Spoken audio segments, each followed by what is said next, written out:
ਧੰਨ ਵਾਹਿਗੁਰੂ ਸਾਹਿਬ ਜੀਓ। ਤੁਧ ਆਗੈ ਅਰਦਾਸ ਹਮਾਰੀ, ਜੀਓ ਪਿੰਡ ਸਭ ਤੇਰਾ। ਕਹੋ ਨਾਨਕ ਸਭ ਤੇਰੀ ਵਡਿਆਈ, ਕੋਈ ਨਾਉ ਨਾ ਜਾਣੈ ਮੇਰਾ। ਧੰਨ ਵਾਹਿਗੁਰੂ ਜੀ। ਮਾਰੂ ਮਹਿਲਾ ਨੌਵਾਂ। ਮਾਈ ਮੈਂ ਮਨ ਕੋ ਮਾਨ ਨਾ ਤਿਆਗਿਓ, ਮਾਇਆ ਕੇ ਮਦ ਜਨਮ ਸਰਾਇਓ। ਰਾਮ ਭਜਨ ਨਹੀਂ ਲਾਗਿਓ ਰਹਾਉ। ਜਮ ਕੋ ਡੰਡ ਪਰਿਓ ਸਿਰ ਉਪਰ, ਤਬ ਸੋਵਤ ਤੈ ਜਾਗਿਓ। ਕਹਾ ਹੋਤ ਅਬ ਕੈ ਪੁਛਤਾਇ, ਛੂਟਤ ਨਾਹਿ ਨ ਭਾਗਿਓ। ਇਹ ਚਿੰਤਾ ਉਪਜੀ ਘਟ ਮਹਿ ਜਬ, ਗੁਰ ਚਰਨਨ ਅਨਰਾਗਿਓ। ਸੋ ਫਲ ਜਨਮ ਨਾਨਕ ਤਬ ਹੁਆ, ਜੋ ਪ੍ਰਭ ਜਸ ਮਹਿ ਪਾਗਿਓ। ਵਾਹਿਗੁਰੂ ਜੀ ਕਾ ਖਾਲਸਾ, ਵਾਹਿਗੁਰੂ ਜੀ ਕੀ ਫਤਿਹ। ਪਰਮ ਸਨਮਾਨਯੋਗ ਚਵਰ ਛਤਰ ਤਖਤ ਦੇ ਮਾਲਕ, ਜੁਗੋ ਜੁਗ ਅਟਲ, ਧੰਨ ਧੰਨ ਸਤਿਗੁਰੂ ਗੁਰੂ ਗ੍ਰੰਥ ਸਾਹਿਬ ਸੱਚੇ ਪਾਤਸ਼ਾਹ ਜੀ ਦੀ ਪਾਵਨ ਪਵਿੱਤਰ ਗੋਦ ਵਿੱਚ ਜੁੜ ਬੈਠੀ ਗੁਰੂ ਪਿਆਰੀ ਸਾਧ ਸੰਗਤ ਜੀ, ਸਤਿਗੁਰੂ ਨੇ ਰਹਿਮਤ ਬਖਸ਼ਿਸ਼ ਕੀਤੀ ਹੈ। ਹਫ਼ਤਾਵਾਰੀ ਦੀਵਾਨ ਦੀਆਂ ਹਾਜ਼ਰੀਆਂ ਭਰ ਕੇ ਸਤਿਗੁਰਾਂ ਦੀ ਪਾਵਨ ਪਵਿੱਤਰ ਗੁਰਬਾਣੀ ਦੇ ਪਾਠ, ਗੁਰਬਾਣੀ ਕੀਰਤਨ ਆਪ ਜੀਆਂ ਨੇ ਸਰਵਣ ਕੀਤਾ ਹੈ। ਗੁਰੂ ਤੇਗ ਬਹਾਦਰ ਸੱਚੇ ਪਾਤਸ਼ਾਹ ਮਹਾਰਾਜ ਜੀ ਦੇ ਸ਼ਬਦਾਂ ਦੀ ਚੱਲ ਰਹੀ ਲੜੀਵਾਰ ਕਥਾ ਵਿਚਾਰ ਵਿੱਚ ਮਾਰੂ ਰਾਗ ਵਿੱਚ ਸਤਿਗੁਰੂ ਜੀ ਦੇ 3 ਸ਼ਬਦ ਸਨ, ਜਿਨ੍ਹਾਂ ਵਿੱਚੋਂ ਅਸੀਂ 2 ਸ਼ਬਦ ਵਿਚਾਰ ਚੁੱਕੇ ਹਾਂ, ਤੇ ਮਾਰੂ ਰਾਗ ਦਾ ਇਹ ਤੀਸਰਾ ਸ਼ਬਦ ਜੋ ਸਕਰੀਨ ਦੇ ਉੱਪਰ ਆਪ ਜੀ ਦੇਖ ਰਹੇ ਹੋ। ਜਿਵੇਂ ਸਤਿਗੁਰੂ ਮਤ ਬੁੱਧ ਸੋਝੀ ਬਖਸ਼ਿਸ਼ ਕਰਨਗੇ, ਇਸ ਸ਼ਬਦ ਦੀ ਵਿਚਾਰ ਆਪ ਸੰਗਤਾਂ ਨਾਲ ਕੀਤੀ ਜਾਵੇਗੀ। ਕਰੋ ਕਿਰਪਾ ਸਾਰੇ ਮਾਈ ਭਾਈ, ਮਨ ਦੇ ਟਿਕਾਓ ਇਕਾਗਰਤਾ ਦੇ ਲਈ, ਕੋਈ ਰਸਨਾ ਵਾਂਝੀ ਨਾ ਰਹੇ। ਸਾਰੇ ਗੱਜ ਵੱਜ ਕੇ ਆਖੀਏ ਜੀ ਸਤਨਾਮ ਸ੍ਰੀ ਵਾਹਿਗੁਰੂ ਜੀ। ਕਰੋ ਸਾਰੇ ਕਿਰਪਾ ਸਤਨਾਮ।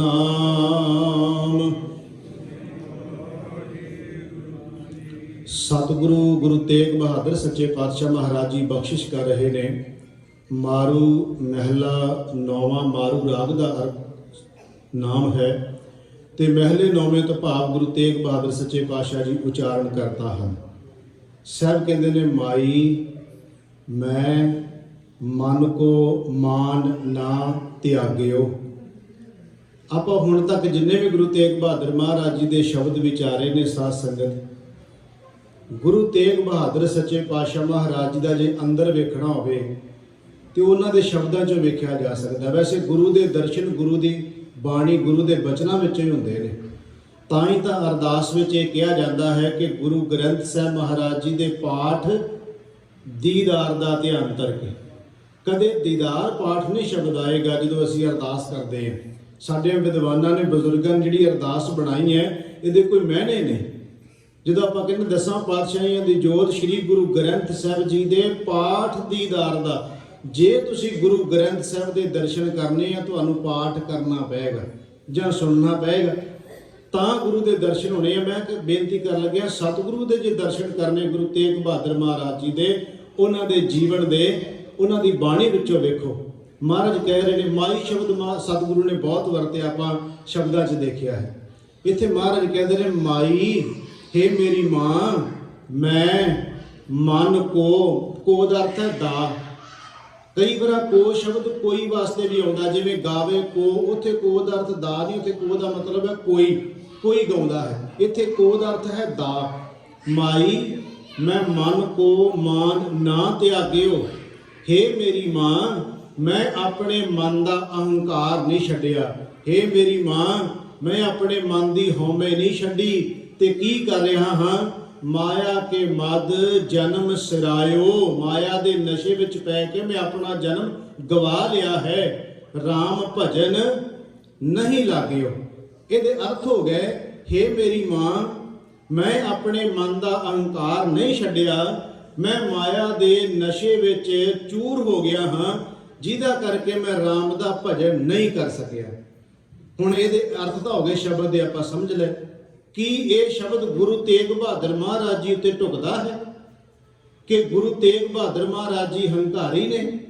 ਗੁਰੂ ਤੇਗ ਬਹਾਦਰ ਮਹਾਰਾਜ ਜੀ ਹਉਮੈ ਵਿੱਚ ਗ੍ਰਸੇ ਨੇ? ਗੁਰੂ ਤੇਗ ਬਹਾਦਰ ਮਹਾਰਾਜ ਜੀ ਨੂੰ ਕੋਈ ਮਾਇਆ ਦਾ ਨਸ਼ਾ ਹੈ? ਗੁਰੂ ਤੇਗ ਬਹਾਦਰ ਮਹਾਰਾਜ ਜੀ ਨੇ ਕੀ ਰੱਬ ਦਾ ਨਾਮ ਨਹੀਂ ਜਪਿਆ? ਫਿਰ ਜਦੋਂ ਬਾਣੀ ਨੂੰ ਨੇ ਅਸੀਂ ਕਹਿੰਦੇ ਬਾਣੀ ਅਟਲ ਹੈ, ਬਾਣੀ ਸੱਚ ਹੈ, ਬਾਣੀ ਸਦੀਵ ਕਾਲ ਸੱਚੀ ਹੈ, ਤੇ ਫਿਰ ਬਾਣੀ ਜਦੋਂ ਸੱਚੀ ਹੈ ਤੇ ਕੀ ਇਹ ਸ਼ਬਦ ਦੇ ਅਰਥ ਕਰਾਂਗੇ ਕਿ ਗੁਰੂ ਤੇਗ ਬਹਾਦਰ ਮਹਾਰਾਜ ਜੀ ਜੋ ਕਹਿ ਰਹੇ ਨੇ ਕਿ ਸੱਚਮੁੱਚ ਉਹਨਾਂ ਦਾ ਜੀਵਨ ਹੈ। ਆਓ ਗੁਰੂ ਗ੍ਰੰਥ ਸਾਹਿਬ ਦੀ ਬਾਣੀ ਵਿੱਚੋਂ ਕੁਝ ਮੈਂ ਤੁਹਾਡੇ ਸਾਹਮਣੇ ਪ੍ਰਮਾਣ ਰੱਖਣੇ ਨੇ। ਉਹ ਇਸ ਕਰਕੇ ਤਾਂ ਕਿ ਅਸੀਂ ਬਾਣੀ ਨੂੰ ਸਮਝ ਸਕੀਏ। ਮੇਰਾ ਜਿਹੜਾ ਕੋਸ਼ਿਸ਼ ਹੁੰਦੀ ਹੈ ਉਹ ਜ਼ਿਆਦਾਤਰ ਹੁੰਦੀ ਹੈ ਬਾਣੀ ਵਿੱਚੋਂ ਹੀ ਬਾਣੀ ਦੇ ਅਰਥ ਕਰਕੇ ਤੁਹਾਡੇ ਨਾਲ ਸਾਂਝ ਪਾਉਣੀ, ਕਿਉਂਕਿ ਹੁਣ ਆਪਣੀ ਇੰਨੀ ਕੁ ਸੋਚ ਜਿਹੜੀ ਹੈ, ਸੁਰਤ ਜਿਹੜੀ ਹੈ, ਮੈਂ ਦੇਖ ਲਿਆ ਵੀ ਸੰਗਤ ਦੇ ਇਸ ਤਰ੍ਹਾਂ ਦਾ ਵਿਚਾਰ ਹੈ। ਜੇ ਤੁਸੀਂ ਵੇਖੋ ਅੱਧੇ ਘੰਟੇ ਦਾ ਸਮਾਂ ਹੁੰਦਾ, ਜੇ ਮੈਂ ਟਾਈਮ ਟਪਾਉਣਾ ਹੋਵੇ ਨਾ ਤੇ ਇੱਕ ਪੰਗਤੀ ਲੈ ਕੇ ਇੱਕ ਸਾਖੀ ਪੜ੍ਹਦੇ ਆ ਤੇ ਗੱਲ ਤੇ ਨਿਬੜ ਜਾਂਦੀ ਹੈ। ਸਾਖੀ ਸੁਣਾਉਣੀ ਸਾਨੂੰ ਵੀ ਸੌਖੀ ਹੋ ਜਾਂਦੀ ਹੈ ਤੇ ਸਾਖੀ ਨਾਲ ਕੰਮ ਛੇਤੀ ਨਿਬੜ ਜਾਂਦਾ। ਪਰ ਮੇਰੀ ਕੋਸ਼ਿਸ਼ ਹੁੰਦੀ ਹੈ ਮੈਂ ਵੱਧ ਤੋਂ ਵੱਧ ਗੁਰਬਾਣੀ ਵਿੱਚੋਂ ਗੁਰਬਾਣੀ ਦੇ ਸ਼ਬਦ ਲੈ ਕੇ ਉਹਦੇ ਅਰਥ ਕਰ ਸਕਾਂ, ਕਿਉਂਕਿ ਇਸ ਚੀਜ਼ ਦੀ ਬੜੀ ਘਾਟ ਹੈ। ਗੁਰਬਾਣੀ ਨੂੰ ਜਿੰਨਾ ਵੀ ਅਸੀਂ ਵੱਧ ਤੋਂ ਵੱਧ ਵਿਚਾਰਾਂਗੇ, ਇੱਕ ਤਾਂ ਸੰਗਤ ਨੂੰ ਸਮਝ ਪੈਂਦੀ ਹੈ ਵੀ ਐਡਾ ਵੱਡਾ ਖਜ਼ਾਨਾ ਗੁਰੂ ਗ੍ਰੰਥ ਸਾਹਿਬ ਮਹਾਰਾਜ ਜੀ ਦਾ, ਇੰਨੀ ਰਹਿਮਤ ਗੁਰੂ ਗ੍ਰੰਥ ਸਾਹਿਬ ਮਹਾਰਾਜ ਜੀ ਵਿੱਚ ਕੀਤੀ ਹੋਈ, ਜਿਨ੍ਹਾਂ ਨੂੰ ਅਸੀਂ ਰੋਜ਼ ਆ ਕੇ ਮੱਥਾ ਟੇਕਦੇ ਹਾਂ। ਤਾਂ ਮੈਂ ਬੇਨਤੀ ਕਰਨ ਲੱਗਿਆ ਕਿ ਕਿਸੇ ਦੇ ਕਈ ਵਾਰ ਕਿਸੇ ਦੇ ਮਨ 'ਚ ਇਹ ਨਾ ਆਵੇ ਕਿ ਭਾਈ ਸਾਹਿਬ ਸ਼ਾਇਦ ਕੋਈ ਸਾਖੀ ਨਹੀਂ ਸੁਣਾਉਂਦੇ। ਸਾਖੀ ਸੁਣਾਉਣੀ ਸੌਖੀ ਹੈ, ਵੈਸੇ ਟਾਈਮ ਛੇਤੀ ਨਿਕਲ ਜਾਂਦਾ, ਪਰ ਮੇਰੀ ਕੋਸ਼ਿਸ਼ ਹੈ ਮੈਂ ਸਾਖੀਆਂ ਨਹੀਂ, ਮੈਂ ਗੁਰਬਾਣੀ ਵਿੱਚੋਂ ਵੱਧ ਤੋਂ ਵੱਧ ਪ੍ਰਮਾਣ ਦੇ ਕੇ ਤੁਹਾਨੂੰ ਗੁਰੂ ਗ੍ਰੰਥ ਸਾਹਿਬ ਦੇ ਚਰਨਾਂ ਨਾਲ ਜੋੜਨ ਦਾ ਯਤਨ ਕਰਨ ਲੱਗਾ ਹਾਂ ਤੇ ਕਰਦਾ ਹਾਂ। ਮੈਂ ਜਿਹੜੀ ਬੇਨਤੀ ਕਰਨ ਲੱਗਿਆ ਕਿ ਮੈਂ ਤੁਹਾਡੇ ਸਾਹਮਣੇ ਕੁਝ ਪ੍ਰਮਾਣ ਰੱਖਣੇ ਨੇ ਕਿ ਕੀ ਗੁਰੂ ਤੇਗ ਬਹਾਦਰ ਜੀ ਦਾ ਜਿਹੜਾ ਸ਼ਬਦ ਅੱਜ ਦਾ ਉਚਾਰਨ ਕੀਤਾ ਮਹਾਰਾਜ ਨੇ ਕੀ ਕਹਿਣਾ ਚਾਹੁੰਦੇ ਆ। ਇਸ ਤੋਂ ਪਹਿਲਾਂ ਆਪਾਂ ਥੋੜਾ ਜਿਹਾ ਵਿਚਾਰ ਇਹ ਕਰਨੀ ਹੈ ਕਿ ਗੁਰੂ ਗ੍ਰੰਥ ਸਾਹਿਬ ਦੇ ਵਿੱਚ ਕਈ ਰੂਪਾਂ 'ਚ ਗੁਰੂ ਦੇ ਦਰਸ਼ਨ ਹੁੰਦੇ ਨੇ ਸਾਨੂੰ। ਇੱਕ ਤਾਂ ਗੁਰੂ ਦੇ ਦਰਸ਼ਨ ਹੁੰਦੇ ਆ ਪਰਮਾਤਮਾ ਦੇ ਰੂਪ ਵਿੱਚ, ਗੁਰੂ ਗ੍ਰੰਥ ਸਾਹਿਬ ਜੀ ਦੀ ਬਾਣੀ ਵਿੱਚ ਪਰਮਾਤਮਾ ਦੇ ਰੂਪ ਵਿੱਚ ਦਰਸ਼ਨ ਕਰਨੇ ਆ, ਫਿਰ ਸਤਿਗੁਰੂ ਦੇ ਰੂਪ ਵਿੱਚ ਦਰਸ਼ਨ ਕਰਨੇ ਆ, ਫਿਰ ਜਗਿਆਸੂ ਦੇ ਰੂਪ ਵਿੱਚ ਗੁਰੂ ਦੇ ਦਰਸ਼ਨ ਕਰਨੇ ਆ। ਤੇ ਜਿਹੜਾ ਅੱਜ ਵਾਲਾ ਸ਼ਬਦ ਹੈ ਇਹਦੇ ਵਿੱਚ ਮਹਾਰਾਜ ਨੇ ਉਹਨਾਂ ਦਾ ਜ਼ਿਕਰ ਕੀਤਾ ਹੈ ਜਿਹੜੇ ਸੱਚਮੁੱਚ ਇੱਥੇ ਆ ਕੇ ਸੰਸਾਰ ਤੇ ਆਪਣਾ ਜੀਵਨ, ਜੋ ਅਸਲੀ ਜੀਵਨ ਜਿਸ ਵਾਸਤੇ ਆਏ, ਭੁੱਲ ਗਏ ਨੇ। ਉਹ ਮਾਇਆ ਦੇ ਨਸ਼ੇ ਹੰਕਾਰ ਵਿੱਚ ਚੂਰ ਹੋ ਗਏ ਨੇ। ਮਹਾਰਾਜ ਨੇ ਉਹਨਾਂ ਨੂੰ ਸਮਝਾਉਣ ਵਾਸਤੇ ਵੀ ਆਪਣੇ ਤੇ ਗੱਲ ਲਈ ਹੈ। ਥੋੜੇ ਜਿਹੇ ਪ੍ਰਮਾਣ ਆਓ। ਜਦੋਂ ਸਤਿਗੁਰੂ ਦੇ ਦਰਸ਼ਨ ਕਰਨੇ ਆ ਉਦੋਂ ਮਹਾਰਾਜ ਕਹਿੰਦੇ ਆਪ ਸਵਾਰੈ ਮੈਂ ਮਿਲਿਆ ਸੁਖ ਹੋਏ, ਫਰੀਦਾ ਜੇ ਤੂੰ ਮੇਰਾ ਹੋਏ ਰਹੇ ਸਭ ਜਗ ਤੇਰਾ। ਇਹਦਾ ਮਤਲਬ ਪਰਮਾਤਮਾ ਦੇ ਰੂਪ ਵਿੱਚ ਇਹ ਗੁਰੂ ਦੇ ਦਰਸ਼ਨ ਹੋ ਰਹੇ ਨੇ, ਕਿਉਂਕਿ ਜੇ ਤੂੰ ਮੇਰਾ ਹੋਏ ਰਹੇ, ਇਹਦਾ ਮਤਲਬ ਜੇ ਤੂੰ ਮੇਰਾ ਦਾ ਮਤਲਬ ਹੋ ਗਿਆ ਪਰਮਾਤਮਾ ਫਰੀਦ ਨੂੰ ਕਹਿੰਦਾ ਜੇ ਤੂੰ ਮੇਰਾ ਬਣ ਜਾਏ ਤੇ ਸਾਰਾ ਜਗ ਤੇਰਾ ਬਣ ਜਾਏਗਾ। ਇੱਕ ਹੋਰ ਪ੍ਰਮਾਣ ਲੈ ਲਈਏ। ਭਗਤ ਨਾਮਦੇਵ ਜੀ ਦਾ ਜਿਹੜਾ ਸ਼ਬਦ ਹੈ ਨਾ ਕਿ ਪਹਿਲ ਪੁਰੀਏ ਪੁੰਡਰਕ ਵੰਨਾ, ਉਹਦੇ ਵਿੱਚ ਮੈਂ ਤੁਗਾ ਉਹ ਲੈਣ ਲੱਗਿਆ ਕਿ ਤੂੰ ਕੌਣ ਰੇ। ਭਗਤ ਨਾਮਦੇਵ ਜੀ ਦਾ ਤੂੰ ਕੌਣ ਰੇ, ਤੂੰ ਕੌਣ ਹੈ ਬਈ। ਇਹਦਾ ਮਤਲਬ ਪਰਮਾਤਮਾ ਤੇ ਭਗਤ ਦੋਨੋਂ ਗੱਲਾਂ ਕਰਦੇ ਪਏ ਨੇ। ਪਰਮਾਤਮਾ ਦੇ ਰੂਪ ਵਿੱਚ ਦਰਸ਼ਨ ਹੋ ਰਹੇ ਨੇ ਸਾਨੂੰ ਸ਼ਬਦ ਦੇ ਵਿੱਚ। ਤੂੰ ਕੌਣ ਰੇ, ਮੈਂ ਜੀ ਨਾਮਾ ਹੋ ਜੀ, ਮੈਂ ਨਾਮਦੇਵ ਆ ਜੀ। ਇਹਦਾ ਮਤਲਬ ਰੱਬ ਪੁੱਛਦਾ ਤੇ ਨਾਮਦੇਵ ਉਹਦਾ ਜਵਾਬ ਦਿੰਦੇ ਪਏ ਨੇ। ਇਹ ਹੋ ਗਿਆ ਪਰਮਾਤਮਾ ਦੇ ਰੂਪ ਵਿੱਚ ਦਰਸ਼ਨ। ਮੈਂ ਇੱਕ ਇੱਕ ਪ੍ਰਮਾਣ ਹੀ ਸਿਰਫ ਲੈ ਰਿਹਾ, ਪ੍ਰਮਾਣ ਤਾਂ ਬਹੁਤ ਨੇ ਗੁਰੂ ਗ੍ਰੰਥ ਸਾਹਿਬ ਦੀ ਬਾਣੀ ਵਿੱਚ। ਹੁਣ ਸਤਿਗੁਰੂ ਰੂਪ ਵਿੱਚ ਅਸੀਂ ਦਰਸ਼ਨ ਕਰਨੇ ਆ। ਸਤਿਗੁਰੂ ਦੇ ਰੂਪ ਵਿੱਚ ਜਦੋਂ ਸਤਿਗੁਰੂ ਦੇ ਰੂਪ ਵਿੱਚ ਦਰਸ਼ਨ ਕਰਨੇ ਉਦੋਂ ਆਨੰਦ ਸਾਹਿਬ ਦੀ ਬਾਣੀ ਦਾ ਸ਼ਬਦ ਪੜੋ, ਆਵੋ ਸਿੱਖ ਸਤਿਗੁਰੂ ਕੇ ਪਿਆਰਿਓ ਗਾਵੋ ਸੱਚੀ ਬਾਣੀ। ਇੱਥੇ ਸਤਿਗੁਰੂ ਦੇ ਰੂਪ ਵਿੱਚ ਦਰਸ਼ਨ ਹੋ ਰਹੇ ਨੇ ਸਾਨੂੰ ਗੁਰੂ ਗ੍ਰੰਥ ਸਾਹਿਬ ਮਹਾਰਾਜ ਜੀ ਵਿੱਚੋਂ। ਜਾਂ ਇਉਂ ਕਹਿ ਲਓ ਅੰਤਰ ਕਪਟ ਚਕਾਵੋ ਮੇਰੇ ਗੁਰ ਸਿੱਖੋ। ਇਹ ਸਤਿਗੁਰੂ ਦੇ ਰੂਪ ਵਿੱਚ ਦਰਸ਼ਨ ਹੋ ਰਹੇ ਨੇ। हे ਮੇਰੇ ਗੁਰੂ ਕੇ ਸਿੱਖੋ, हे ਮੇਰੇ ਸਿੱਖੋ, ਆਪਣੇ ਅੰਦਰੋਂ ਕਪਟ ਚੁਕਾ ਦਿਓ, ਨਿਕਪਟ ਕਮਾਵੋ ਹਰ ਕੀ ਹਰ ਘਾਲ। ਤੇ ਫਿਰ ਕੀ ਹੋ ਜਾਏਗਾ? ਨਿਹਾਲ ਨਿਹਾਲ ਨਿਹਾਲ। ਇਹ ਤੇ ਸਤਿਗੁਰੂ ਦੇ ਰੂਪ ਵਿੱਚ ਦਰਸ਼ਨ ਹੋ ਰਹੇ ਨੇ। ਇੱਕ ਜਗਿਆਸੂ ਰੂਪ ਵਿੱਚ ਦਰਸ਼ਨ ਹੋਣੇ ਹੁਣ ਗੁਰੂ ਗ੍ਰੰਥ ਸਾਹਿਬ ਦੀ ਬਾਣੀ ਵਿੱਚੋਂ। ਜਗਿਆਸੂ ਰੂਪ ਵਿੱਚ ਦਰਸ਼ਨ ਉਦੋਂ ਹੋਣਗੇ ਜਦੋਂ ਮਹਾਰਾਜ ਕਹਿਣਗੇ ਕਿ ਕੋਈ ਆਣ ਮਿਲਾਵੇ ਮੇਰਾ ਪ੍ਰੀਤਮ ਪਿਆਰਾ, ਹਉ ਤਿਸ ਪੈ ਆਪ ਵਿਚਾਈ ਦਰਸ਼ਨ ਹਰ ਦੇਖਣ ਕਹਿ ਤਾਏ। ਜਗਿਆਸੂ ਦੇ ਰੂਪ ਵਿੱਚ ਦਰਸ਼ਨ ਹੋਣਗੇ ਕਿ ਮਹਾਰਾਜ ਕਹਿੰਦੇ ਹਉ ਆਇਆ ਦੂਰੋਂ ਚੱਲ ਕੇ ਮੈਂ ਤੱਕੀ ਤੋ ਸ਼ਰਨਾਏ ਜੀਓ, ਮੈਂ ਆਸਾ ਰੱਖੀ ਚਿੱਤ ਮੈਂ ਮੇਰਾ ਸਭੋ ਦੁੱਖ ਗਵਾਏ ਜੀਓ। ਇਹਦਾ ਮਤਲਬ ਜਗਿਆਸੂ ਰੂਪ ਵਿੱਚ ਵੀ ਦਰਸ਼ਨ ਹੋ ਗਏ। ਗੁਰੂ ਗ੍ਰੰਥ ਸਾਹਿਬ ਮਹਾਰਾਜ ਜੀ ਵਿੱਚ ਗੁਰੂ ਨੇ ਆਪਣੇ ਆਪ ਨੂੰ ਇਸਤਰੀ ਰੂਪ ਵਿੱਚ ਰੱਖ ਕੇ ਵੀ ਬਾਣੀ ਦਾ ਉਚਾਰਨ ਕੀਤਾ ਹੈ। ਜਿਵੇਂ ਮਹਾਰਾਜ ਕਹਿੰਦੇ ਨੇ ਮੈਂ ਕਾਮਣ ਮੇਰਾ ਕੰਤ ਕਰਤਾਰ, ਜਿਹਾ ਕਰਾਏ ਤੇਹਾ ਕਰੀ ਸ਼ਿੰਗਾਰ। ਗੁਰੂ ਅਮਰਦਾਸ ਦਾ ਬਚਨ ਹੈ। ਹੁਣ ਮਹਾਰਾਜ ਕਹਿੰਦੇ ਮੈਂ, ਗੁਰੂ ਅਮਰਦਾਸ ਕਹਿੰਦੇ ਨੇ ਮੈਂ ਇਸਤਰੀ ਹਾਂ ਤੇ ਮੇਰਾ ਪਤੀ ਪਰਮਾਤਮਾ ਵਾਹਿਗੁਰੂ ਹੈ, ਮੈਨੂੰ ਜਿਹੋ ਜਿਹੇ ਸ਼ਿੰਗਾਰ ਕਰਵਾਉਂਦਾ ਮੈਂ ਉਹੋ ਜਿਹੇ ਕਰ ਰਿਹਾ। ਮੈਂ ਜਿਹੜੀ ਬੇਨਤੀ ਕਰਨ ਲੱਗਿਆ ਕਿ ਗੁਰੂ ਗ੍ਰੰਥ ਸਾਹਿਬ ਵਿੱਚ ਕਈ ਰੂਪਾਂ 'ਚ ਦਰਸ਼ਨ ਹੁੰਦੇ ਆ। ਹੁਣ ਜਿਹੜਾ ਅਸੀਂ ਸ਼ਬਦ ਵਿਚਾਰਨਾ ਗੁਰੂ ਤੇਗ ਬਹਾਦਰ ਮਹਾਰਾਜ ਜੀ ਦਾ, ਇਹਦੇ ਜਦੋਂ ਦਰਸ਼ਨ ਕਰਨੇ ਹੋਣ ਤੇ ਸਾਧ ਸੰਗਤ ਜੀ ਸਤਿਗੁਰੂ ਨੇ ਆਪਣੇ ਉੱਤੇ ਲੈ ਕੇ ਦੂਜਿਆਂ ਦਾ ਭਲਾ ਕਰਨ ਲਈ ਮਹਾਰਾਜ ਨੇ ਇਹੋ ਜਿਹੇ ਸ਼ਬਦ ਗੁਰੂ ਗ੍ਰੰਥ ਸਾਹਿਬ ਵਿੱਚ ਵਰਤੇ ਨੇ। ਗੁਰੂ ਨਾਨਕ ਸਾਹਿਬ ਦਾ ਇੱਕ ਬਚਨ ਆਉਂਦਾ ਹੈ, ਮੈਂ ਕੀਤਾ ਨਾ ਜਾਤਾ ਹਰਾਮ ਖੋਰ। ਖਿਮਾ ਕਰਿਓ ਜੇ ਇਹ ਬਚਨ ਗੁਰੂ ਦਾ ਹੈ ਤੇ ਗੁਰੂ ਨਾਨਕ ਸਾਹਿਬ ਆਪਣੇ ਆਪ ਨੂੰ ਕਹਿ ਰਹੇ ਨੇ। ਸਾਡੀ ਜ਼ੁਬਾਨ ਨਹੀਂ ਕਹਿੰਦੀ ਸੀ ਗੁਰੂ ਮਹਾਰਾਜ ਵਾਸਤੇ ਸ਼ਬਦ ਵਰਤੀਏ, ਪਰ ਸਾਡਾ ਭਲਾ ਕਰਨ ਲਈ ਗੁਰੂ ਸਾਹਿਬ ਨੇ ਸ਼ਬਦ ਵਰਤੇ ਨੇ। ਮਹਾਰਾਜ ਕਹਿੰਦੇ ਨੇ ਮੈਂ ਕੀਤਾ ਨਾ ਜਾਤਾ ਹਰਾਮ ਖੋਰ, ਹਉ ਕਿਆ ਮੂੰ ਦੇਸਾਂ ਦੁਸ਼ਟ ਚੋਰ। ਕਿ ਗੁਰੂ ਨਾਨਕ ਸਾਹਿਬ ਇਹੋ ਜਿਹੇ ਨੇ? ਨਹੀਂ, ਉਹ ਸਾਨੂੰ ਕਹਿੰਦੇ ਜੇ ਗੁਰੂ ਕੋਲੇ ਆਓ ਤੇ ਆਪਣੇ ਆਪ ਨੂੰ ਇਸ ਤਰ੍ਹਾਂ ਮਹਿਸੂਸ ਕਰੋ ਕਿ ਅਸੀਂ ਇਹੋ ਜਿਹੇ ਹਾਂ। ਮਹਾਰਾਜ ਨੇ ਵੈਸੇ ਤਾਂ ਵਿਦਵਾਨ ਕਹਿੰਦੇ ਐ ਗੁਰੂ ਨੇ ਇੰਨੀ ਕਿਰਪਾ ਕੀਤੀ, ਗੁਰੂ ਨੇ ਸਾਡੀ ਅਰਦਾਸ ਵੀ ਆਪ ਦੇ ਰੂਪ ਵਿੱਚ ਕਰ ਦਿੱਤੀ। ਜੇ ਆਪਾਂ ਕਿਸੇ ਨੂੰ ਕਹੀਏ ਨਾ ਸਾਡੀ ਅਰਦਾਸ ਕਰੋ, ਮਹਾਰਾਜ ਨੇ ਸਾਡੀਆਂ ਅਰਦਾਸਾਂ ਵੀ ਕਰ ਦਿੱਤੀਆਂ। ਹੁਣ ਜਦੋਂ ਰੋਜ਼ ਅਸੀਂ ਸੋਦਰ ਦਾ ਪਾਠ ਕਰਦੇ ਤੇ ਇਹ ਬਚਨ ਨਹੀਂ ਆਪਾਂ ਪੜ੍ਹਦੇ ਕਿ ਜਪ ਤਪ ਸੰਜਮ ਧਰਮ ਨਾ ਕਮਾਇਆ, ਸੇਵਾ ਸਾਧਨਾ ਜਾਣਿਆ ਹਰ ਆਇਆ, ਕਹੋ ਨਾਨਕ ਹਮ ਨੀਚ ਕਰਮਾ। ਗੁਰੂ ਅਰਜਨ ਸਾਹਿਬ ਕਹਿ ਰਹੇ ਨੇ, ਕਹੋ ਨਾਨਕ ਹਮ ਨੀਚ ਕਰਮਾ, ਸ਼ਰਨ ਪਰੇ ਕੀ ਰੱਖੋ ਸ਼ਰਮ। ਖੈਰ ਜੇ ਬੇਨਤੀ ਜਿਹੜੀ ਕਰ ਰਹੇ ਤੇ ਮਹਾਰਾਜ ਨੇ ਸਾਡਾ ਭਲਾ ਕਰ ਲਈ ਸਤਿਗੁਰੂ ਮਹਾਰਾਜ ਜੀ ਨੇ ਆਪਣੇ ਆਪ ਦੇ ਉੱਤੇ ਸ਼ਬਦ ਲੈ ਕੇ ਕਹਿ ਰਹੇ ਨੇ, ਮਾਈ ਮੈਂ ਮਨ ਕੋ ਮਾਨ ਨਾ ਤਿਆਗਿਓ। ਹੇ ਮੇਰੀ ਮਾਂ ਮੈਂ ਮਨ ਦਾ ਅਹੰਕਾਰ ਹਉਮੈ ਨਹੀਂ ਛੱਡੀ, ਮਾਇਆ ਕੇ ਮਦ ਜਨਮ ਸਰਾਇਓ, ਰਾਮ ਭਜਨ ਨਹੀਂ ਲਾਗਿਓ। ਮਹਾਰਾਜ ਕਹਿੰਦੇ ਨੇ ਇਸ ਤਰ੍ਹਾਂ ਆਪਣੇ ਆਪ ਨੂੰ ਮਹਿਸੂਸ ਕਰੋ। ਹੁਣ ਮਾਨ ਦਾ ਅਰਥ ਕੀ ਹੈ? ਮਾਨ ਦਾ ਅਰਥ ਹੈ ਅਹੰਕਾਰ, ਹਉਮੈ। ਸਤਿਗੁਰੂ ਦੀ ਬਾਣੀ ਕਹਿੰਦੀ ਹੈ ਜਿਸ ਬੰਦੇ ਅੰਦਰ ਹਉਮੈ ਤੇ ਅਹੰਕਾਰ ਆ ਜਾਵੇ ਉਹ ਬੰਦਾ ਕਦੀ ਜ਼ਿੰਦਗੀ ਵਿੱਚ ਤਰੱਕੀ ਨਹੀਂ ਕਰ ਸਕਦਾ। ਮੈਂ ਹੁਣ ਗੁਰੂ ਗ੍ਰੰਥ ਸਾਹਿਬ ਦੀ ਬਾਣੀ ਚੋਂ ਤੁਹਾਨੂੰ ਇਸ ਸੰਬੰਧੀ ਪ੍ਰਮਾਣ ਦੇ ਲੱਗਿਆ। ਮਹਾਰਾਜ ਕਹਿੰਦੇ ਜੱਜਾ ਜਾਣੈ ਹਉ ਕਛ ਹੁਆ। ਜੱਜੇ ਸ਼ਬਦ ਤੋਂ 52 ਅੱਖਰੀ ਵਿੱਚ ਜੱਜਾ ਜਾਣੈ ਹਉ ਕਛ ਹੁਆ, ਬੰਧਿਓ ਜੋ ਨਲਨੀ ਭ੍ਰਮ ਸੁਗਾ। ਮਹਾਰਾਜ ਕਹਿੰਦੇ ਜਿਹੜਾ ਕਹਿੰਦਾ ਨਾ ਮੈਂ ਕੁਝ ਬਣ ਗਿਆ, ਉਸ ਬੰਦੇ ਦੀ ਹਾਲਤ ਉਸ ਤੋਤੇ ਵਰਗੀ ਹੈ ਜਿਹਨੂੰ ਪਕੜਨ ਦੇ ਲਈ ਇੱਕ ਜੰਤਰ ਬਣਾਇਆ ਜਾਂਦਾ ਚਰਖੜੀ ਦੀ ਤਰ੍ਹਾਂ। ਉਹ ਤੋਤਾ ਉੱਤੇ ਆ ਕੇ ਬੈਠਦਾ, ਚਰਖੜੀ ਘੁੰਮ ਜਾਂਦੀ ਹੈ, ਥੱਲੇ ਉਹਦੇ ਪਾਣੀ ਪਾਇਆ ਹੁੰਦਾ ਹੈ। ਉਹ ਜਦੋਂ ਵੇਖਦਾ ਥੱਲੇ ਵਾਲੇ ਬੰਨੇ ਤੇ ਉਹਨੂੰ ਇਹ ਲੱਗਦਾ ਬੜਾ ਵੱਡਾ ਤਲਾਬ ਹੈ, ਕੋਈ ਮੈਂ ਡੁੱਬ ਨਾ ਜਾਵਾਂ, ਇਹ ਖੂਹ ਨਾ ਹੋਵੇ। ਉਹਦੇ ਡਰ ਵਿੱਚ ਤੋਤਾ ਜਿਹੜਾ ਉਹ ਨਲਣੀ ਦੇ ਨਾਲ ਪਕੜਿਆ ਹੋਇਆ, ਚਿੰਬੜਿਆ ਹੋਇਆ ਤੇ ਉਸ ਵਿੱਚੋਂ ਡਰਦਾ ਕਿ ਥੱਲੇ ਪਾਣੀ ਰੱਖਿਆ ਤੇ ਥੋੜੇ ਜਿਹੇ ਭਾਂਡੇ ਵਿੱਚ ਹੁੰਦਾ ਹੈ, ਪਰ ਜਦੋਂ ਆਪਣਾ ਆਪ ਵੇਖਦਾ ਉਹਨੂੰ ਲੱਗਦਾ ਵੀ ਥੱਲੇ ਤੇ ਬਹੁਤ ਪਾਣੀ ਹੈ, ਮੈਂ ਕਿਤੇ ਮਰ ਨਾ ਜਾਵਾਂ। ਮਹਾਰਾਜ ਕਹਿੰਦੇ ਜਿਹੜਾ ਬੰਦਾ ਕਹਿੰਦਾ ਨਾ ਮੈਂ ਕੁਝ ਬਣ ਗਿਆ, ਉਸ ਬੰਦੇ ਦੀ ਹਾਲਤ ਉਸ ਤੋਤੇ ਵਰਗੀ ਜਿਹੜਾ ਪੁੱਠਾ ਲੜਕਦਾ ਪਿਆ। ਜੱਜਾ ਜਾਣੈ ਹਉ ਕਛ ਹੁਆ, ਬਾਂਧਿਓ ਜੋ ਨਲਣੀ ਭ੍ਰਮ ਸੁਆ, ਜੋ ਜਾਣੈ ਮੈਂ ਭਗਤ ਗਿਆਨੀ। ਹੁਣ ਇਹ ਧਾਰਮਿਕ ਲੋਕਾਂ ਵਾਸਤੇ ਸਾਰੇ ਸ਼ਬਦ ਵਰਤੇ ਮਹਾਰਾਜ ਨੇ। ਧਰਮੀ ਬੰਦੇ ਮਹਾਰਾਜ ਕਹਿੰਦੇ ਅਹੰਕਾਰ ਤੇ ਪਤਾ ਨਹੀਂ ਕਿਹਨੂੰ ਕਿਹਨੂੰ ਆ ਜਾਣਾ ਹੈ। ਮਹਾਰਾਜ ਕਹਿੰਦੇ ਜਿਹੜਾ ਕਹਿੰਦਾ ਨਾ ਮੈਂ ਭਗਤ ਤੇ ਗਿਆਨੀ ਬਣ ਗਿਆ, ਆਗੇ ਠਾਕੁਰ ਤਿਲ ਨਹੀਂ ਮਾਨੀ, ਰੱਬ ਦੀ ਦਰਗਾਹ ਵਿੱਚ ਤੇਰਾ ਤਿਲ ਜਿੰਨਾ ਮੁੱਲ ਨਹੀਂ ਪੈਣਾ। ਮਹਾਰਾਜ ਕਹਿੰਦੇ ਜੋ ਜਾਣੈ ਹਉ ਕਥਨੀ ਕਰਤਾ। ਜਿਹੜਾ ਬੰਦਾ ਮੇਰੇ ਵਾਂਗੂ ਕਵੇ ਨਾ ਮੈਂ ਗੱਲਾਂ ਬਹੁਤ ਜ਼ਿਆਦੀਆਂ ਜਾਣਦਾ, ਮੇਰੀ ਕਥਾ ਬੜੀ ਕਮਾਲ ਦੀ, ਮੈਂ ਕਥਾ ਬੜੀ ਚੰਗੀ ਕਰਦਾ, ਮਹਾਰਾਜ ਕਹਿੰਦੇ ਕਥਾ ਚੰਗੀ ਦਾ ਹੰਕਾਰ ਕਰਨ ਵਾਲਿਆ ਤੇਰੀ ਹਾਲਤ ਇਹ ਹੈ ਜੋ ਜਾਣੈ ਮੈਂ ਕਥਨੀ ਕਰਤਾ, ਵਿਆਪਾਰੀ ਬਸਦਾ ਜੋ ਫਿਰਤਾ। ਤੂੰ ਤੇਰੀ ਹਾਲਤ ਉਸ ਬੰਦੇ ਵਰਗੀ ਹੈ ਜਿਹੜਾ ਲੋਕਾਂ ਨੂੰ ਬਦਾਮ ਖਵਾਈ ਜਾਂਦਾ ਹੈ, ਕਾਜੂ ਖਵਾਈ ਜਾਂਦਾ ਹੈ ਤੇ ਗਰਮੀਆਂ ਦੇ ਦਿਨਾਂ ਵਿੱਚ ਲਿਆ ਕੇ ਰੇਸ਼ਮੀ ਸ਼ਾਲ ਤੇ ਕੰਬਲ ਦੇਈ ਜਾਂਦਾ ਹੈ, ਆਪ ਪਾਟੇ ਲੀੜੇ ਪਾਏ ਬੈਠਾ ਹੈ। ਉਹ ਦੂਜਿਆਂ ਨੂੰ ਕਾਜੂ ਤੇ ਬਦਾਮ ਖਵਾਈ ਜਾਂਦਾ ਹੈ ਤੇ ਆਪ ਸੁੱਕੀ ਰੋਟੀ ਖਾ ਰਿਹਾ, ਆਪ ਦੂਜਿਆਂ ਨੂੰ ਕਹਿੰਦਾ ਸ਼ਾਮਾਂ ਨੂੰ ਤੁਹਾਡੇ ਕੋਲ ਰੋਟੀ ਖਾਵਾਂਗੇ। ਸਾਰਾ ਦਿਨ ਲੋਕਾਂ ਦੇ ਘਰ ਦੇ ਵਿੱਚ ਕਾਜੂ ਤੇ ਗਿਰੀਆਂ ਬਦਾਮ ਵੰਡੀ ਜਾਂਦਾ।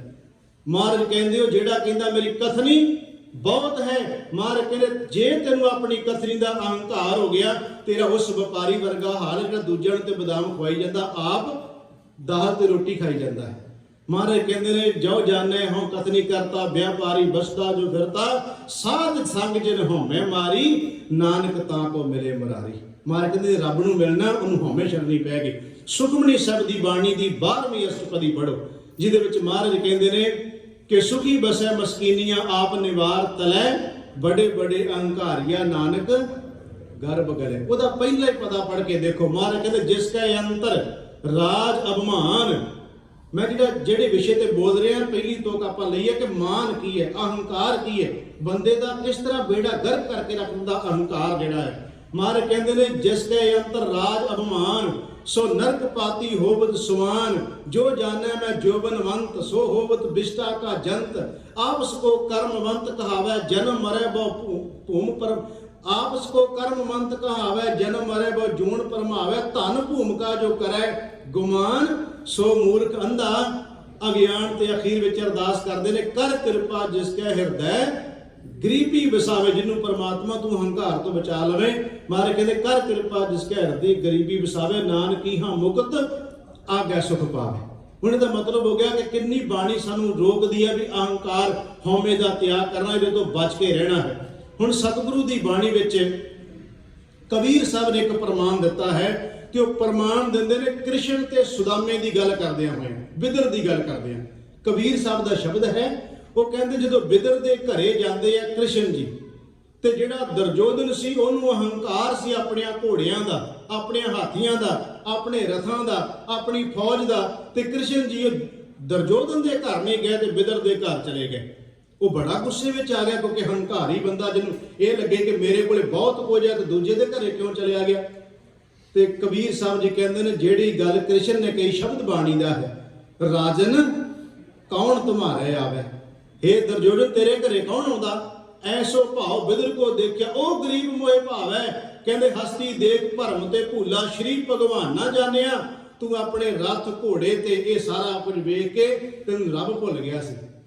ਹਸਤੀ ਦੇਖ ਭਰਮ ਤੇ ਭੂਲਾ, ਸ਼੍ਰੀ ਭਗਵਾਨ ਨਾ ਜਾਣਿਆ, ਤੁਮਰੋ दूध बिदर को पानो अमृत कर मैं मान्या। तेरा दुध ते बिदर दा पानी मैनू अमृत वर्गा लगता है। कहते खीर समान साग मैं पाया, तेरे घर दे बने छती पदार्थ ते बिदर दे घर दा मैनू अलूना साग ही चंगा लगा है। तुमरो दूध बिदर को पानो अमृत कर मैं मान्या, खीर समान साग मैं पाया, गुण गावत रैन बिहानी, कबीर को ठाकर आनंद विनोदी जात न काहू की मानी। कबीर साहब कहते मेरा रब परमात्मा जिहड़ा है ਉਹ ਕਿਸੇ ਦੀ ਮੁਤਾਜੀ ਨਹੀਂ ਕਰਦਾ, ਉਹਨੂੰ ਕੋਈ ਜਾਤ ਪਾਤ ਨਾਲ ਮਤਲਬ ਨਹੀਂ ਹੈ। ਮਹਾਰਾਜ ਇੱਥੇ ਕਹਿ ਰਹੇ ਨੇ हे ਬੰਦਿਆ ਤੂੰ ਆਪਣੇ ਅੰਦਰੋਂ ਹਉਮੈ ਤੇ ਅਹੰਕਾਰ ਛੱਡ। ਗੁਰੂ ਅਰਜਨ ਸਾਹਿਬ ਮਹਾਰਾਜ ਦਾ ਸਹਿਸਕ੍ਰਿਤੀ ਵਿੱਚ ਇੱਕ ਬੜਾ ਪਿਆਰਾ ਬਚਨ ਹੈ। ਗੁਰੂ ਅਰਜਨ ਦੇਵ ਮਹਾਰਾਜ ਜੀ ਕਹਿੰਦੇ ਨੇ हे ਜਨਮ ਮਰਨ ਮੂਲੰ, हे ਜਨਮ ਮਰਨ ਦੇ ਮੂਲ ਹੰਕਾਰ, ਤੂੰ ਬਹੁਤ ਵੱਡਾ ਇਹੋ ਜਿਹਾ ਹੈ ਕਿ ਜਿਹੜਾ ਬੰਦੇ ਨੂੰ ਜੂਨਾਂ 'ਚ ਗੇੜ ਦਵਾਈ ਜਾਂਦਾ ਹੈ। हे ਜਨਮ ਮਰਨ ਮੂਲੰ ਅਹੰਕਾਰੰ ਪਾਪਾਤਮਾ। ਇਹ ਸਹਿਸਕ੍ਰਿਤੀ ਦਾ ਬਚਨ ਹੈ, ਥੋੜਾ ਜਿਹਾ ਔਖਾ ਸ਼ਬਦ ਹੈ। ਸਤਿਗੁਰੂ ਗੁਰੂ ਅਰਜਨ ਦੇਵ ਜੀ ਕਹਿੰਦੇ ਨੇ ਇਹ ਜਨਮ ਮਰਨ ਦੇ ਗੇੜ ਵਿੱਚ ਪਾਉਣ ਵਾਲੇ ਅਹੰਕਾਰ ਤੂੰ ਬੜਾ ਵੱਡਾ ਪਾਪੀ ਹੈ। ਇਹ ਜਨਮ ਮਰਨ ਮੂਲੰ ਅਹੰਕਾਰੰ ਪਾਪਾਤਮਾ, ਮਿੱਤਰੰ ਤਜੰਤ ਸਤਰੰ ਦ੍ਰਿੜੰਤ। ਇੱਥੇ ਮਿੱਤਰ ਦਾ ਅਰਥ ਹੋ ਗਿਆ ਮਿੱਤਰ ਸੱਜਣ, ਸਤਰ ਦਾ ਅਰਥ ਹੋ ਗਿਆ ਵੈਰੀ। ਗੁਰੂ ਅਰਜਨ ਸਾਹਿਬ ਕਹਿੰਦੇ ਹੰਕਾਰ ਇਹੋ ਜੀ ਚੀਜ਼ ਹੈ ਜਿਹੜਾ ਮਿੱਤਰਾਂ ਤੋਂ ਦੂਰ ਲੈ ਜਾਂਦਾ ਤੇ ਵੈਰੀਆਂ ਦੇ ਨੇੜੇ ਲੈ ਜਾਂਦਾ ਹੈ। ਮਿੱਤਰੰ ਤਜੰਤ ਸਤਰੰ ਦ੍ਰਿੜੰਤ, ਅਨਕ ਮਾਇਆ ਬਸਤੀਰ ਨੇ ਮਾਰ, ਕਹਿੰਦੇ ਪਤਾ ਨਹੀਂ ਕਿਹੋ ਜੀ ਮਾਇਆ ਦੀ ਖੇਡ ਵਰਤਾ ਦਿੰਦਾ। ਫਿਰ ਆਵੰਤ ਜਾਵੰਤ ਥਕੰਤ ਜੀਆਂ, ਦੁੱਖ ਸੁੱਖ ਬਹੁ ਭੋਗਣੇ ਮਾਰ, ਕਹਿੰਦੇ ਬੜੀਆਂ ਜੂਨਾਂ 'ਚ ਭੜਕਾਉਂਦਾ ਇਹ। ਸਤਿਗੁਰੂ ਮਹਾਰਾਜ ਕਹਿੰਦੇ ਭ੍ਰਮ ਭਿਆਨ ਉਦਿਆਨ ਰਮਣੰ, ਇਹ ਇਉਂ ਜਿਵੇਂ ਬੰਦੇ ਨੂੰ ਉਜਾੜ ਵਿੱਚ ਲੈ ਜਾਂਦਾ ਹੈ, ਜਿਵੇਂ ਜੰਗਲ 'ਚ ਬੰਦਾ ਉਜੜ ਰਾਹ ਪੈ ਜਾਂਦਾ ਹੈ। ਤੇ ਮਹਾਰਾਜ ਕਹਿੰਦੇ ਨੇ ਕਿ ਮਹਾ ਬਿਕਟ ਅਸਾਧ ਰੋਗਣ, ਏਡਾ ਵੱਡਾ ਇਹ ਅਹੰਕਾਰ ਬੰਦੇ ਦਾ ਦੁਸ਼ਮਣ ਹੈ। ਇਹ ਅਸਾਧ ਰੋਗ ਬੰਦੇ ਨੂੰ ਬਣਾ ਦਿੰਦਾ ਜਿਹਦਾ ਇਲਾਜ ਕੋਈ ਨਹੀਂ।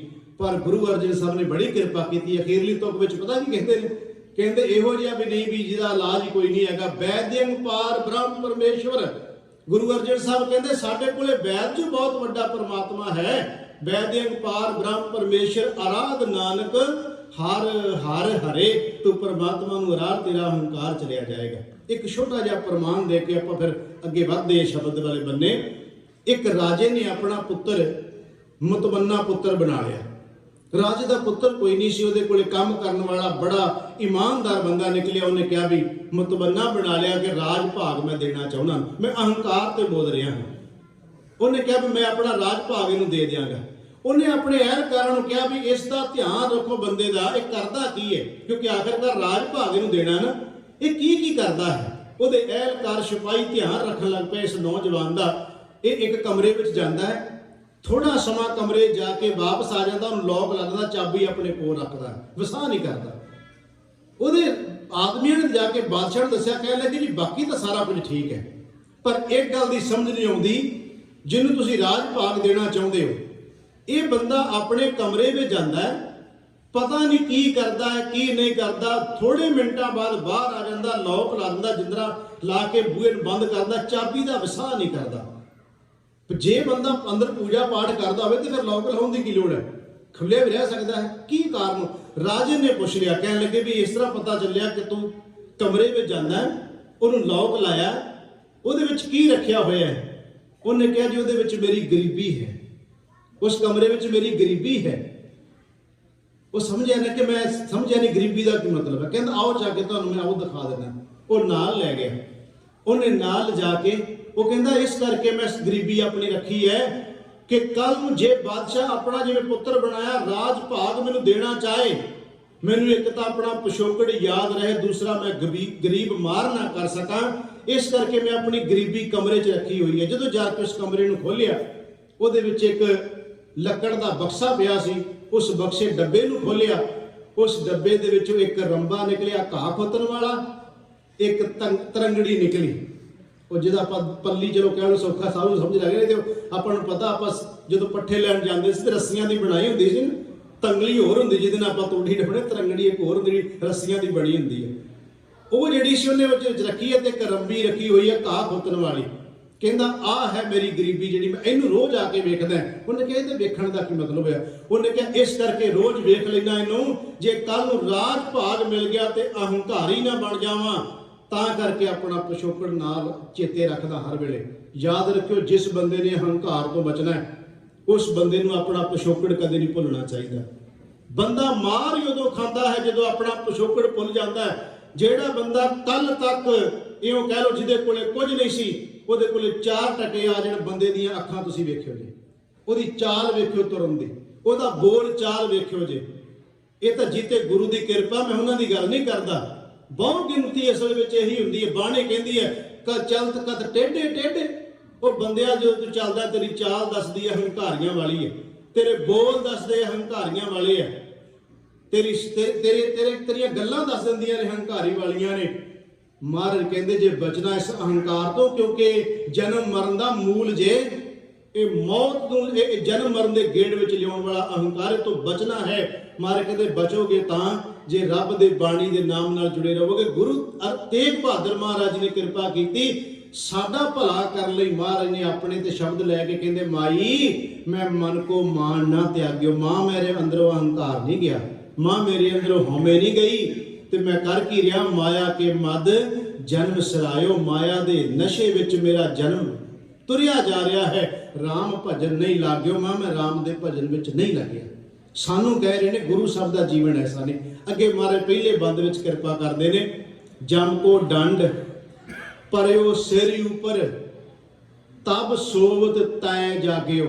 ਹੁਣ ਮੈਂ ਸ਼ਬਦ ਵੜਿਆ ਤੈ, ਇਹਨੂੰ ਤੈ ਨਹੀਂ ਬੋਲਣਾ, ਤੈ ਤੋਂ ਮਤਲਬ ਅਰਥ ਹੋਰ ਹੋ ਜਾਏਗਾ, ਤੁਸੀਂ ਹੋ ਜਾਏਗਾ।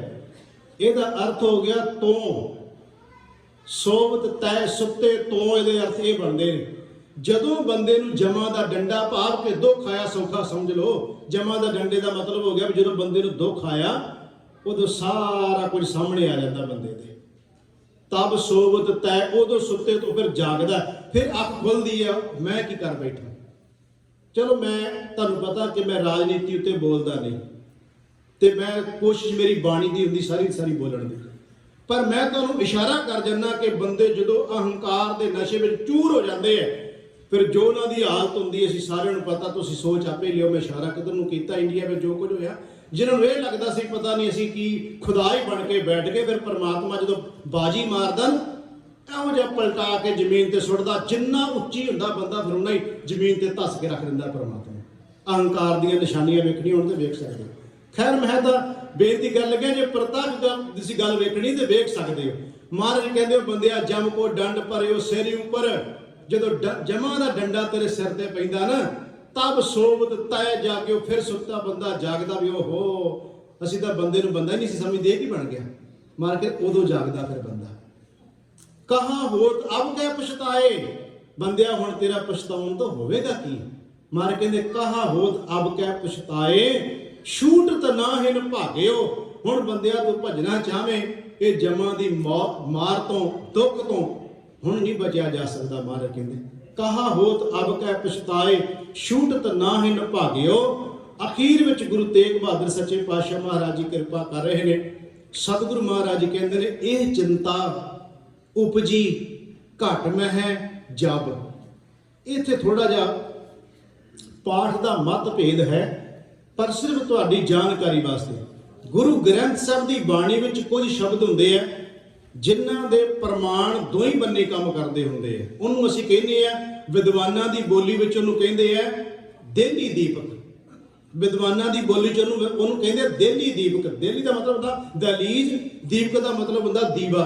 दहलीज ते रखिया दीवा दो ही बन्नी प्रकाश कर दिंदा, अंदर भी ते बाहर भी। विद्वानां दी बोली च इदां कहंदे जिवें कि गुर ईश्वर गुर गोरख ब्रह्मा गुर पार्वती माई। ते जे को कह देगा गुर ईश्वर गुर गोरख ब्रह्मा पार्वती, असल च गुर शब्द दो ही बन्ने काम करना। गुर शब्द ने दो ही बन्ने काम करना। इस करके जिहड़ा इत्थे शब्द मैं पढ़िया ना कि यह चिंता उपजी घट में है, इत्थे भी विश्राम है। कुछ लाउंदे ने ਇਹ चिंता उपजी घट में जब, इत्थे भी विश्राम लगता है। हुण इहदे अर्थ जिहड़े कीते जांदे विद्वानां वल्लों ਉਹ ਕਹਿੰਦੇ ਨੇ ਜਦੋਂ ਅਸੀਂ ਇਸ ਦੇ ਅਰਥ ਇਹ ਕਰਾਂਗੇ ਕਿ ਜਦੋਂ ਮੇਰੇ ਹਿਰਦੇ ਵਿੱਚੋਂ ਇਹ ਆਵਾਜ਼ ਨਿਕਲੀ ਕਿ ਜੋ ਉੱਪਰ ਦੱਸਿਆ ਗਿਆ ਹੈ ਇਹ ਸਾਰਾ ਕੁਝ ਦੀ ਜਦੋਂ ਮੈਨੂੰ ਜਾਣਕਾਰੀ ਆਈ ਤਦੋਂ ਮੈਂ ਗੁਰੂ ਚਰਨਾਂ ਨਾਲ ਲੱਗ ਗਿਆ। ਇਸ ਤਰ੍ਹਾਂ ਕਹਿੰਦੇ ਆ। ਕੁਝ ਕਹਿੰਦੇ ਆ ਕਿ ਇਹ ਚਿੰਤਾ ਉਪਜੀ ਘਟ ਮੈਂ ਜਦੋਂ परमात्मा ਦੇ ਚਰਨਾਂ ਨਾਲ ਜੁੜ ਗਿਆ। ਕੁਝ ਦਾ ਇਹ ਹੈ ਕਿ ਅਸਲ ਵਿੱਚ ਜਦੋਂ ਇਹ ਚਿੰਤਾ ਮਨ ਵਿੱਚੋਂ ਪੜੀ, ਕੋਈ ਚਿੰਤਨ ਵੀ ਇਹਦਾ ਅਰਥ ਕਰਦੇ ਪਰ ਅਸਲ ਵਿੱਚ ਇਹਦੇ ਚਿੰਤਨ ਨਹੀਂ ਅਰਥ ਦੇ ਹੋਣਗੇ ਕਿਉਂਕਿ ਜਿਹੜਾ ਉੱਪਰ ਸ਼ਬਦ ਪੂਰਾ ਵਿਚਾਰਿਆ ਜਾ ਰਿਹਾ ਤੁਸੀਂ ਧਿਆਨ ਨਾਲ ਦੇਖੋਗੇ ਨਾ ਤੇ ਪੂਰੇ ਸ਼ਬਦ ਵਿੱਚ ਮਹਾਰਾਜ ਕਹਿੰਦੇ ਮੈਂ ਮਨ ਦਾ ਮਾਣ ਨਹੀਂ ਤਿਆਗਿਆ, ਮੈਂ ਮਾਇਆ ਦੇ ਨਸ਼ੇ ਵਿੱਚ ਹਾਂ, ਜਮਾਂ ਦਾ ਡੰਡ ਪੈ ਰਿਹਾ ਉਹ ਤੋਂ ਬਚਿਆ ਨਹੀਂ ਜਾ ਸਕਦਾ।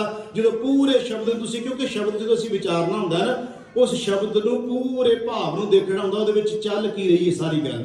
ਇੱਥੇ ਮਹਾਰਾਜ ਕਿਰਪਾ ਕਰ ਰਹੇ ਨੇ। ਇਹ ਚਿੰਤਾ ਇਹ ਜਦੋਂ ਮਨ ਵਿੱਚੋਂ ਚਿੰਤਾ ਫਿਕਰ ਉੱਠਿਆ ਨਾ ਅੰਦਰੋਂ ਵੀ ਜੋ ਕੁਝ ਉੱਤੇ ਦੱਸਿਆ ਗਿਆ ਵੀ ਮੈਂ ਤਾਂ ਅਹੰਕਾਰ 'ਚ ਜ਼ਿੰਦਗੀ ਨਾ ਲੰਘਾ ਦਿੱਤੀ, ਮਦ ਮਾਇਆ ਦੇ ਨਸ਼ੇ ਵਿੱਚ ਜ਼ਿੰਦਗੀ ਲੰਘਾ ਦਿੱਤੀ। ਮਾਰ ਕਹਿੰਦੇ ਉਦੋਂ ਫਿਰ ਗਿਆ ਗੁਰ ਚਰਨਨ ਅਨੁਰਾਗ ਕਹਿੰਦੇ ਨੇ ਪਿਆਰ ਨੂੰ, ਫਿਰ ਗੁਰੂ ਚਰਨਾਂ ਨਾਲ ਪਿਆਰ ਬਣ ਗਿਆ, ਪ੍ਰੇਮ ਬਣ ਗਿਆ। ਤੇ ਪ੍ਰੇਮ ਬਣਦਾ ਹੀ ਉਦੋਂ ਹੈ ਜਦੋਂ ਬੰਦੇ ਨੂੰ ਇਹ ਮਹਿਸੂਸ ਹੋਣ ਲੱਗ ਪਵੇ ਕਿ ਜੋ ਕੁਝ ਮੈਂ ਕਰਨ ਵਾਸਤੇ ਆਇਆ ਸੀ ਮੈਂ ਕੀਤਾ ਨਹੀਂ, ਉਦੋਂ ਗੁਰੂ ਚਰਨਾਂ ਨਾਲ ਪਿਆਰ ਬਣ ਜਾਂਦਾ। महाराज कहते हैं ये चिंता उपजी घट में जब गुर चरणन अनुराग्यो। तो फिर होया कि सुफल जन्म नानक तब हुआ। मैं सुफल पढ़िया क्योंकि सस्से नूं औंकड़ है, सफल नहीं है।